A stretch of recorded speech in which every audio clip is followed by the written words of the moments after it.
Hi ನಮಸ್ಕಾರ, welcome to my new blog. So ಇವತ್ತು ಬಂದು ಕಡಾಯಿ ಪಾಲಕ್ ಪನ್ನೀರ್ ಹೇಗೆ ಮಾಡೋದು ಅಂತ ನಾನು ತೋರಿಸ್ಕೊಡ್ತೀನಿ ಬನ್ನಿ. ಸೊ ಫಸ್ಟು ಪಾಲಕ್ ಪನ್ನೀರಿಗೆ ಪಾಲಕ್ ತೊಗೊಂಡಿದ್ದೀನಿ 2 ಕಟ್ಟು. ಅದನ್ನು ಚೆನ್ನಾಗಿ 3ರಿಂದ 4 ಸಲ ತೊಳ್ಕೊಂಡು ಇಟ್ಕೊಂಡಿದ್ದೀನಿ. ಸೊ ನೆಕ್ಸ್ಟ್ ಬಂದು ಒಂದು ಕಡಾಯಿ ತಗೊಳ್ಳಿ. ಸೊ ಆ ಕಡಾಯಿನಲ್ಲಿ ನೀವು ತೊಳೆದಿರೋ ಪಾಲಕ್ ಏನಿದೆ ಅದನ್ನು ನಾನು ಹಾಕೊತಾ ಇದ್ದೀನಿ. ಸೊ ಎಲ್ಲವನ್ನು ಹಾಕೊಂಬಿಡಿ. ಚೆನ್ನಾಗಿ ಫ್ರೆಶ್ ಆಗಿರೋ ಪಾಲಕ್ ತಂದರೆ ಇನ್ನೂ ಚೆನ್ನಾಗಿರುತ್ತೆ. ಫ್ರೆಶ್ ಆಗಿ ನೋಡಿಕೊಂಡು ಮಾರ್ಕೆಟಿಂದ ನೀವು ಪರ್ಚೇಸ್ ಮಾಡಿ.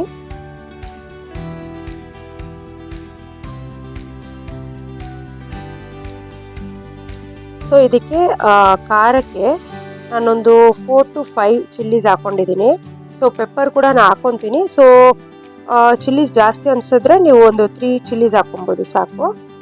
ಸೊ ನೆಕ್ಸ್ಟ್ ಬಂದು ಒಂದು 3 ಟೊಮೆಟೊ, ಚಿಕ್ಕ ಟೊಮೆಟೊ ಕಟ್ ಮಾಡಿ ಇಟ್ಕೊಂಡಿದ್ದೀನಿ. ಅದನ್ನು ಕೂಡ ನಾನು ಇದ್ರ ಜೊತೆ ಹಾಕೊತಾ ಇದ್ದೀನಿ. ಸೊ ನೆಕ್ಸ್ಟ್ ಬಂದು ಶುಗರ್ ಹಾಕೊತಾ ಇದ್ದೀನಿ, ಜಸ್ಟ್ 1/2 ಸ್ಪೂನು. ಬಿಕಾಸ್ ಆ ಪಾಲಕ್ ಕಲರ್ ಏನಿದೆ ಅದು ರಿಟೈನ್ ಆಗುತ್ತೆ, ಅದಕ್ಕೋಸ್ಕರ. ಸೊ ಕಲರ್ ಬಂದು ಚೇಂಜ್ ಆಗೋದಿಲ್ಲ ಪಾಲಕ್ದು, ಆ ಕಾರಣಕ್ಕೋಸ್ಕರ ಒಂಚೂರು ಶುಗರ್ ಹಾಕೊತಾ ಇದ್ದೀನಿ. ಸೊ ಇದೆಲ್ಲವನ್ನು ನಾನು ಜಸ್ಟ್ ಮಿಕ್ಸ್ ಮಾಡ್ಕೊಳ್ಳೋಣ.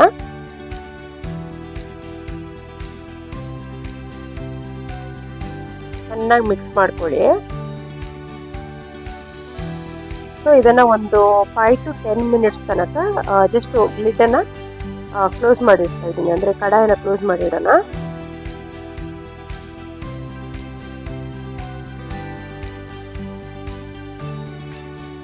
ಸೊ ಇವಾಗ ನೀವು ನೋಡ್ಬೋದು ಚೆನ್ನಾಗಿ ಬೆಂದೋಗಿದೆ.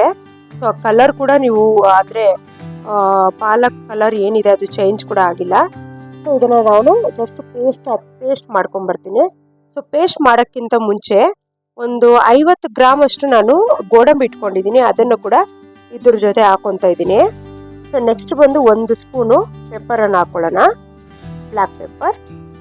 ಸೊ ಬನ್ನಿ ಇದನ್ನು ಪೇಸ್ಟ್ ಮಾಡ್ಕೊಂಬರ್ತೀನಿ.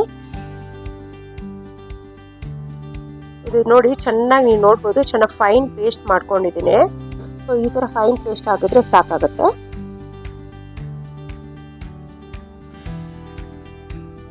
ಸೊ ನೆಕ್ಸ್ಟ್ ಬಂದು ಒಂದು ಕಡಾಯಿ ಇಟ್ಕೊಳ್ಳಿ. ಸೊ ಆ ಕಡಾಯಿನಲ್ಲಿ ಒಂದು 3 to 4 ಸ್ಪೂನ್ಸ್ ಆಫ್ ಆಯಿಲ್ ಹಾಕೊತಾ ಇದ್ದೀನಿ. ಸೊ ಇದಕ್ಕೆ ಜಾಸ್ತಿ ಎಣ್ಣೆ ಹಿಡಿಯಲ್ಲ, ಸೊ ಅದಕ್ಕೆ 3 ಸ್ಪೂನ್ ಸಾಕಾಗುತ್ತೆ. ಸೊ ನಂದು ಕ್ವಾಂಟಿಟಿ ಬಂದು ಸ್ವಲ್ಪ ಜಾಸ್ತಿ ಇರೋದ್ರಿಂದ ನಾನು ಜಸ್ಟ್ ಒಂದು 4 ಸ್ಪೂನ್ ಹಾಕೊಂಡಿದ್ದೀನಿ ಅಷ್ಟೇ. ಸೊ ಆಯಿಲ್ ಕಾಯ್ದೋಗಿದೆ, ಅದಕ್ಕೆ ನಾನು 1 ಸ್ಪೂನ್ ಅಷ್ಟು ಜೀರಿಗೆ ಹಾಕೊತಾ ಇದ್ದೀನಿ. ಸೊ ಸಾಸಿವೆ ಎಲ್ಲ ಹಾಕೊಂಡ್ಬೇಡಿ, ಇದು ಚೆನ್ನಾಗಿರೋದಿಲ್ಲ. ಸೊ ನೆಕ್ಸ್ಟ್ ಬಂದು ಇದು ಟೋಟಲಿ ಬಂದ್ಬಿಟ್ಟು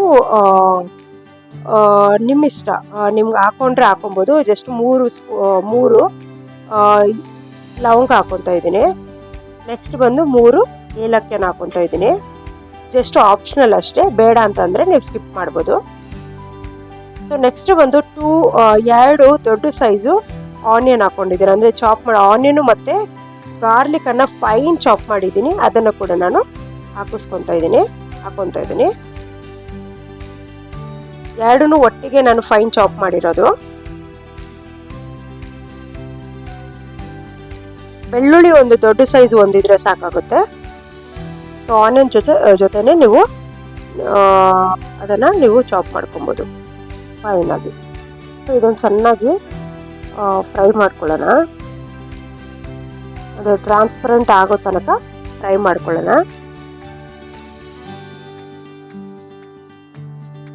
ಸೊ ಇದಕ್ಕೆ ಸ್ವಲ್ಪ ಒಂಚೂರು ರುಚಿಗೆ ತಕ್ಕಷ್ಟು ಉಪ್ಪನ್ನು ಕೂಡ ಹಾಕೊತಾ ಇದ್ದೀನಿ.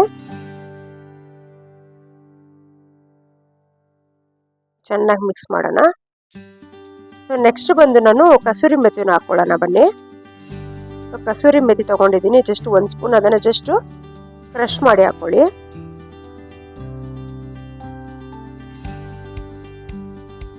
ಚೆನ್ನಾಗಿ ಆಲ್ಮೋಸ್ಟ್ ಆಗಿದೆ, ಆನಿಯನ್ ಚೆನ್ನಾಗಿ ಬೆಂದೋಗಿದೆ. ಸೊ ನೆಕ್ಸ್ಟು 1ರಿಂದ ಅರ್ಧ ಸ್ಪೂನ್ ಅಷ್ಟು ಖಾರದ ಪುಡಿ ಹಾಕ್ಕೊತಾ ಇದ್ದೀನಿ. ಸೊ ಖಾರದ ಪುಡಿ ಬೇಡ, ಪೆಪ್ಪರ್ ಹಾಕ್ಕೊಂಡಿದ್ದೀವಿ, ಚಿಲ್ಲೀಸ್ ಹಾಕ್ಕೊಂಡಿದ್ದೀವಿ ಅಂತಂದರೆ ನೀವು ಸ್ಕಿಪ್ ಮಾಡ್ಕೊಬೋದು, ಏನು ತೊಂದರೆ ಇಲ್ಲ. ನಾವು ಸ್ವಲ್ಪ ಸ್ಪೈಸಿಯಾಗಿ ತಿನ್ನೋದ್ರಿಂದ ಸ್ವಲ್ಪ ಖಾರದ ಪುಡಿ ಎಕ್ಸ್ಟ್ರಾ ಹಾಕ್ಕೊಂಡಿದ್ದೀನಿ ಅಷ್ಟೇ. ಸೊ ನೆಕ್ಸ್ಟ್ ಬಂದು ಒಂದೇ ಒಂದು ಸ್ಪೂನು ಧನಿಯಾ ಪೌಡರ್ ಹಾಕ್ಕೊಂಡಿದ್ದೀನಿ. ಸೊ ನೆಕ್ಸ್ಟು ಒಂದು ಅರ್ಧ ಸ್ಪೂನಷ್ಟು ಅರಿಶಿನದ ಪುಡಿ,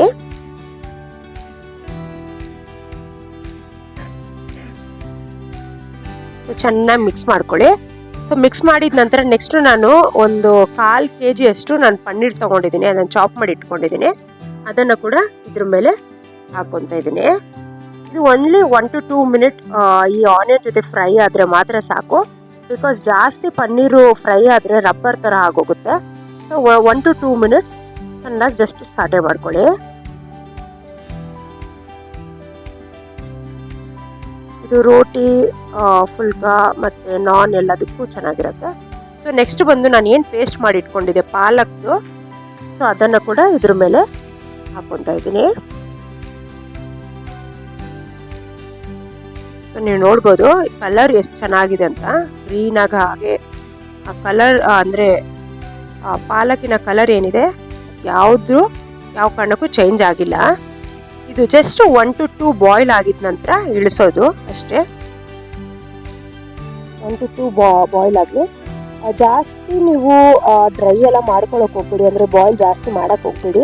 ಆ ಪಾಲಕ್ ಅಂಶ ಏನಿದೆ ಅದು ಹೊಟ್ಟೋಗುತ್ತೆ. ಸೊ ಆ ಕಾರಣಕ್ಕೆ ಸೊ ಜಸ್ಟ್ ಬಾಯ್ಲ್ ಆಗ್ತಾಯಿದೆ ನೋಡ್ಬೋದು ನೀವು. ಸೊ ಇದ್ರ ಜೊತೆಗೆ ಅಂದರೆ ಮಿಕ್ಸಿಯಲ್ಲಿ ಪಾಲಕ್ ಪೇಸ್ಟ್ ಸ್ವಲ್ಪ ಮಿಕ್ಕೋಗಿತ್ತು, ಅದರಲ್ಲಿ ಸ್ವಲ್ಪ ಒಂದು 2 ರಿಂದ 3 ಸ್ಪೂನು ಹಾಲು ಹಾಕ್ಕೊಂಡು ಮಿಕ್ಸ್ ಮಾಡ್ಕೊಂಡು ಹಾಕ್ಕೊತಾ ಇದ್ದೀನಿ. ಹಾಲು ಬೇಡ ಅಂತಂದರೆ ಜಸ್ಟ್ ನೀರು ಹಾಕಿ ಮಿಕ್ಸ್ ಮಾಡಿ ಹಾಕ್ಕೊಬೋದು, ಬಟ್ ಹಾಲು ಹಾಕಿದ್ರೆ ತುಂಬ ಟೇಸ್ಟಾಗಿರುತ್ತೆ.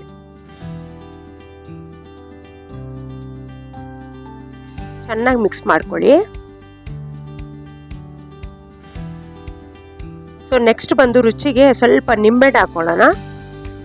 ಲೆಮನ್ ಜ್ಯೂಸು ಒಂದು ಅರ್ಧ ಲೆಮನ್ ತೊಗೊಂಡು ಹಾಕ್ಕೊತಾ ಇದ್ದೀನಿ. ಸೊ ಇದು ಚೆನ್ನಾಗಿ ಕುದಿ ಬರ್ತಾ ಇದೆ. ಓಕೆ ಗಾಯ್ಸ್, ಈ ವಿಡಿಯೋ ನಿಮಗೆ ಇಷ್ಟ ಆದರೆ ಪ್ಲೀಸ್ ಸಬ್ಸ್ಕ್ರೈಬ್ ಮಾಡಿ, ಲೈಕ್ ಮಾಡಿ ಮತ್ತು ಶೇರ್ ಮಾಡಿ ಅಂತ ಈ ವಿಡಿಯೋ ಇಷ್ಟಕ್ಕೆ ಮುಗಿಯುತ್ತೆ. ಓಕೆ ಬಾಯ್.